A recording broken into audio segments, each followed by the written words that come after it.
रघुकुल माता धनुष जग तुल रघुकुल नाथा हरत चले मणि भर के साथा हरत चले मणि भर के साथा। धनुष यज्ञ की सुन करके आज गुरु जी के साथ मेरे प्रभु चल दिए। गुरु जी आगे आगे, गुरु जी के पीछे राम भैया और राम भैया के पीछे लक्ष्मण भैया, तीनों लोग चले जाते हैं। तो रास्ते में क्या देखा कि आश्रम दीप एक मगमाही, आश्रम दीप एक मगमाही, आश्रम दीप एक मगमाही, आश्रम दीप एक मगमाही। भग भग जीव जंतु सहनाही, भग भग जीव जंतु सहनाही, भग भग जीव जंतु सहनाही, भग भग जीव जंतु सहनाही। एक आश्रम रास्ते में पड़ गया और वहां पर ऐसे लगता है इस जंगल को सूखा सता गया। वहां कोई पशु पक्षियों का कोलाहल तक नहीं, कोई वृक्ष में हरियाली नहीं, कोई वृक्षों में मुस्कान नहीं, कोई प्रसन्नता नहीं, मौसम में कोई आनंद नहीं। और वहां पर एक पत्थर की शिला जो स्त्री का चित्र बना हुआ है, स्त्री की प्रतिमा जो कि पत्थर की जड़ हो गई है, वहां पर पड़ी हुई है। अरे पूछा मुनि शिला प्रभु देखी, पूछा पूछा मुनि शिला प्रभु देखी, पूछा मुनि शिला प्रभु देखी, पूछा मुनि शिला प्रभु। सकल कथा मुनि कहा अभिषेकी, सकल कथा मुनि कहा अभिषेकी, सकल कथा मुनि कहा अभिषेकी, सकल कथा मुनि कहा अभिषेकी। उस शिला को देख करके मेरे प्रभु ने अपने गुरु जी से पूछा, मुनिवेशम सहस्राक्षम विज्ञाय रघुनंदना, मुनिवेशम सहस्राक्षाय विज्ञाय रघुनंदना, मतिम चराग दुर्वेगा देवराज कतूहला।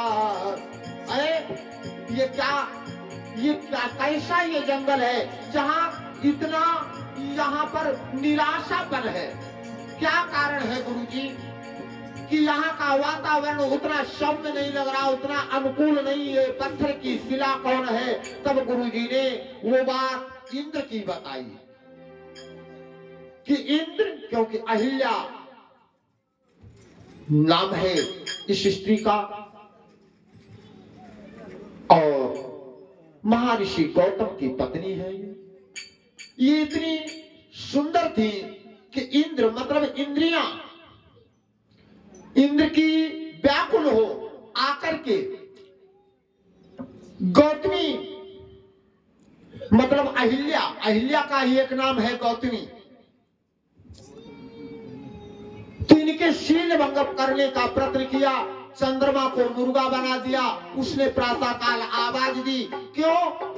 नित्य प्रति प्रातः 3:30 बजे के समय गौतम ऋषि को स्नान करने जाना होता था। आज जो 3 बजे मुर्गा बोलता था तो पता चल जाता था कि लोग गंगा स्नान चले जाते, लेकिन आज मुर्गे ने 1 बजे ही आवाज दे दी।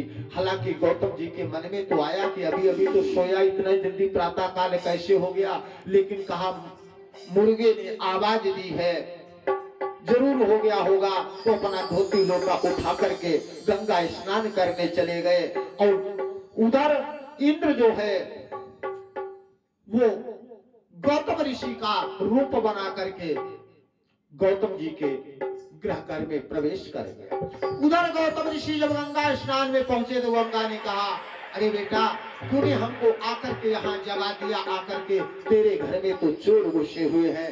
उधर से गौतम ऋषि जी दौड़ करके आए तो देखा कि घर में कोई दूसरे गौतम ऋषि जी सेम शक्ल के प्रवेश हुए हैं, लेकिन गौतम तो तपस्वी से उन्होंने ध्यान से देखा। गौतम ऋषि को क्रोध आया और वाल्मीकि जी लिखते हैं कि गौतम ऋषि जी ने कहा कि योनि लंपट दुष्टात्मन सहस्त्र भगवान भव सत्पातं देवराजानां प्रविश्य शवाश्रमं द्रुतं दृष्टा वह्ल्यां देववानां प्रवाञ्जलिं गौतमो ब्रवीत दृष्टे तं तिष्ठा दुर्वते शिलायामाश्रमेमम्। अरे योनि लंपट दुष्ट आत्मा दुष्ट पापी, तू एक नारी का अपमान करना चाहता था,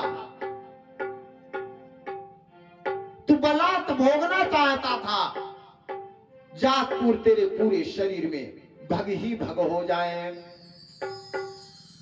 घर में प्रवेश किया। जब अहिल्या को पता चला, वो भी घबराई हुई कोने में खड़ी हुई थी।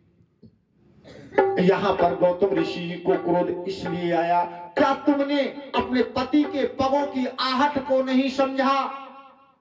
आखिर में ये कैसे घर में प्रवेश, जबकि तुम्हें पता है कि मुर्गा ध्वनि के बाद में हमारे पति गंगा स्नान करने चले जाते हैं, तो तुम कैसे किसी को घर में प्रवेश, तुमने क्यों जानकारी नहीं रखी, क्यों आपने बुद्धि से काम नहीं लिया? तू जड़ हो गई, मतलब बुद्धि मतिहीन हो गई। जा तू जड़ हो जा, पत्थर की हो जा। महाराज वही स्त्री गौतम ऋषि के श्राप के कारण ये पत्थर क्यों हुई कि गौतम नारी श्राप बस उपल देह धरि धीर, चरण कमल रज चाहती कृपा करहु रघुवीर। कहा ये चरणों की रज चाहती है, इसलिए हे प्रभु इस पे कृपा कर दो। चरणों के अब मेरे प्रभु सब चाह रहे, एक तो ये ब्राह्मणी, दूसरे स्त्री, और इसको मैं अपने चरणों की धूली भला कैसे दें, इस पे पैर कैसे रखें, इसको हम पैर कैसे मारे? मेरे प्रभु गुरु जी तो कह रहे हैं कि चरण कमल रज चाहती कृपा करहु रघुवीर। ये आपकी चरण की कमलों, जो कमल रूपी चरण है तुम्हारे, उनकी रज ये चाहती है और इससे इसकी मुक्ति हो जाएगी। लेकिन प्रभु सोच रहे ये एक ब्राह्मणी है, दूसरा एक स्त्री है, मैं दूसरी स्त्री के ऊपर पैर कैसे लगा दें? अब मेरे प्रभु सोच में पड़ गए, तो पास में पैर ले जाकर के थोड़ा सा तेज से रखा, और जब धूल में एकदम से पैर पड़े तो धूल उड़ी, और वो धूल उड़ करके जैसे प्रतिमा पर पड़ी। आहा कि पर सत पद पावन भोगन सावन प्रकट पईतम पुंज पही, पर सत पद पावन शोभन सावन प्रकट पईतम पुंज पही, एक रघुनायक जन सुखदायक, एक रघुनायक जन सुखदायक, सनमुख होई कर जोरी रवि।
सुंदर स्त्री का रूप धारण करके प्रार्थना करने लगी। आंखों से जलधार बहने लगी, अश्रुओं की धारा लग गई।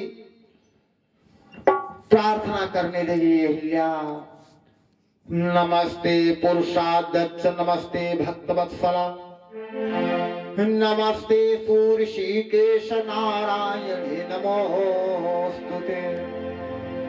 कि भाव भय हर मेकम भानुकोटि प्रकाशम, धृत धृत सार चापम काल मेधाव भाषम, कनक रुचिर वस्त्रम रत्नवत कुंडलाढ्यम, कमल विशद नेत्रम शानुजम राम मीढे। महाराज मेरे प्रभु बड़े ही दयालु हैं, इसीलिए तो कहते हैं। और देखो भले और सुंदर होकर के सीधे अपने पति धाम को चली गई, लेकिन क्रोध में सब आगे बिगड़ गया। क्रोध का भी एक परिवार है। आपको पता है क्रोध का कितना बड़ा परिवार है? क्रोध की जो बहन है उसका नाम पता? जिद है। क्रोध की बहन का नाम जिद है। और क्रोध की पत्नी का नाम क्या है? हिंसा। क्योंकि जब क्रोध आता है तो क्या आ जाता है साथ में? हिंसा होती है नहीं होती? कि क्रोध की पत्नी है हिंसा। और क्रोध का भाई क्या है? अहंकार। क्रोध तभी आता है जब इंसान को लगता है कि मैंने कुछ किया है, ये हमारी बात नहीं मानता है, हम ये करना चाहते ये हमारी नहीं सुनता है। क्रोध इसी बात पर होता है, अहंकार। तो क्रोध का भाई है अहंकार। और क्रोध का बाप है। क्रोध का भी बाप होता तब नहीं आता है क्रोध। क्रोध जिससे डरता है उसका नाम है भय। अगर सामने वाले भाई, अब जैसे हम जैसे आदमी को, कोई दुबले पतले को सामने पहलवान जैसा कोई खड़ा हो, 7 फुट का लंबा चौड़ा, और हमसे कोई कहे उस पर क्रोध करो तो क्रोध आएगा? नहीं आएगा। क्रोध कभी अपने से तगड़े पर नहीं आता। अच्छा, ऑफिस में बॉस डांटे, व्यक्ति कुछ नहीं कहेगा और सारी गुस्सा भरे रहेगा, वो घर में आएगा अपनी पत्नी पर बिगड़ पड़ेगा। अब पत्नी को क्रोध नहीं आएगा। अच्छा, कितनी बहनों को क्रोध आता है? ईमानदारी से बताना, हाथ उठाकर के आज क्रोध खत्म करने की दवा बता देता हूं। किसी को नहीं आता है। हाँ, क्योंकि क्रोध आते नहीं। अगर क्रोध आता होता, अगर पति ने कुछ कहा, पति पर क्रोध नहीं आया, क्रोध आया होता तो 2 झापड़ मारे होते कान के नीचे। अच्छा बताओ कितने मारा है अपने पति को? 2 झापड़ मारा है किसी ने? अब कहेगा नहीं मारा। लेकिन अब क्रोध आया तो वो बुझेगा किस पे? पति ने क्रोध पत्नी पर उतारा और पत्नी का क्रोध बच्चों पर जाएगा। चल, यही कारण सब रात गड़बड़ होगा, ये बच्चे को अब बच्चे बेचारे रो करके रहे। क्रोध का स्वभाव है अपने से निर्बल पाराना, कमजोर। तो जिससे क्रोध डरता उसके सामने नहीं आता। क्रोध का जो बाप है वो भय है। और क्रोध की बेटियां क्या है जो क्रोध से उत्पन्न होती? निंदा और चुगली। निंदा और चुगली ये क्रोध की बेटियां हैं। और क्रोध का बेटा क्या है जिससे क्रोध से उत्पन्न होता है? बैर। क्रोध से बैर उत्पन्न होगा कि नहीं होगा? जहां क्रोध करोगे वहां बैर उत्पन्न हो जाएगा। और क्रोध की पोती है घृणा। जब बैर हो जाएगा तो क्या हो जाएगी? घृणा हो जाएगी व्यक्ति से, मेरे बाबा। और क्रोध की मां है अपेक्षा। और अपेक्षा में ये मतलब उसके साथ अच्छा करते और मेरे साथ ऐसा नहीं करते, तभी तो क्रोध आता है। अपेक्षा। और क्रोध का दादा है द्वेष, मतलब जलन। जिस व्यक्ति से जलन हो जाएगी उस पर क्रोध आना चालू हो जाएगा धीरे धीरे। और इस परिवार से जितना दूर रहे उतना ही भलाई है। मानो न मानो खुशी आपकी। तो मेरे भगवान, मेरे प्रभु, मैं तो यही कहूंगा कि प्रभु ने आकर के अहिल्या का उद्धार किया, कोई सहारा नहीं बना। और मैं आपसे निवेदन करना चाहता हूं कि संसार के लोगों से, संसार के लोगों से आसान किया करना। संसार के लोगों से आसान किया करना।